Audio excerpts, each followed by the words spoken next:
আর কিছুদিন পরে শুরু হচ্ছে পবিত্র রমজান মাস। এটি ইসলামের 5টি স্তম্ভের মধ্যে একটি।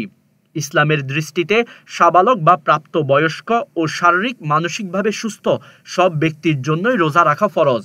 রোজা পরিপালনে নির্দিষ্ট কিছু নিয়ম নীতি মেনে চলতে হয়। এসব নিয়ম নীতি নিয়ে নানা ভুল ধারণা প্রচলিত আছে আমাদের মধ্যে। রমজান মাসে রোজা রেখে বা সেহরি খাওয়ার পর দিনের বেলা টুথপেস্ট দিয়ে দাঁত ব্রাশ করা যাবে কিনা এমন প্রশ্ন প্রায়ই শোনা যায়। রোজা ভেঙে যাবে এমন ধারণা থেকে অনেকে এইভাবে দাঁত ব্রাশ করা থেকে বিরত থাকেন। এমন প্রশ্নের উত্তর পাওয়া যায় অনেক ইসলামিক আলোচকদের কাছ থেকে। তাদের মতে টুথপেস্ট ব্যবহার না করে কেবল ব্রাশ দিয়ে দাঁত মাজলে রোজার কোনো ক্ষতি হবে না। তবে টুথপেস্ট ব্যবহার করে দাঁত মাজা মাকরুহ বা অপছন্দনীয় কাজ।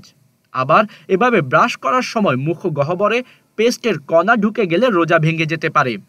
তাই সতর্কতাবশত রোজা রাখা অবস্থায় পেস্ট ব্যবহার করে দাঁত মাজা থেকে বিরত থাকা ভালো। রোজা রাখা অবস্থায় থুতু গিলে ফেললে রোজা ভেঙে যাবে এমন ধারণা থেকে অনেক রোজাদার ব্যক্তি থুতু বাইরে ফেলেন। তবে সেটির কোনো প্রয়োজন নেই, কারণ রোজা অবস্থায় কেউ নিজের থুতু গিলে ফেললে রোজা ভেঙে যাবে না। রোজা রাখা অবস্থায় ইনসুলিন নেওয়ার ব্যাপারেও আছে পরামর্শ। রোজা রেখে ইনসুলিন নেওয়ার ব্যাপারে মিশরের বিচার মন্ত্রণালয়ের আওতাধীন দার আল ইফতা বলেন, রোজা রেখে ইনসুলিন নিলে রোজার কোনো ক্ষতি হবে না।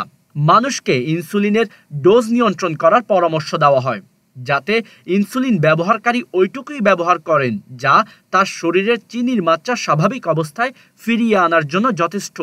রোজা রেখে লিপস্টিক বা নেইল পলিশ ব্যবহার।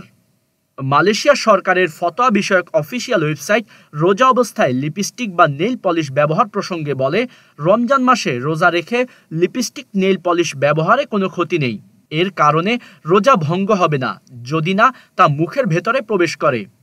এছাড়া রোজা অবস্থায় ঠোঁট আর্দ্র রাখতে অয়েন্টমেন্ট ব্যবহারেও রোজার কোনো ক্ষতি হয় না।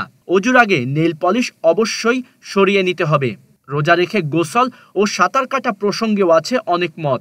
আলেমরা বলেন, কোনো ব্যক্তি যদি মনে করেন সাঁতার কাটার সময় মুখ, নাক ও কান থেকে তার গলায় পানি পৌঁছানোর সম্ভাবনা নেই, তাহলে রমজানে দিনের বেলায় সাঁতার কাটায় কোনো বিধিনিষেধ নেই। তা করলে রোজা নষ্ট হবে না।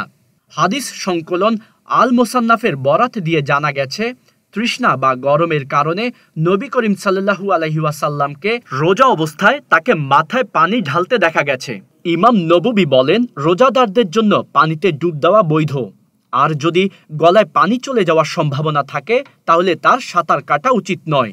যদি কোনো ব্যক্তি জানে সাঁতার কাটার সময় সাধারণত তার গলায় পানি আসে এবং সে তা এড়াতে পারে না, তাহলে তার জন্য সাঁতার কাটা হারাম এবং তার রোজা অবশ্যই বাতিল হয়ে যাবে।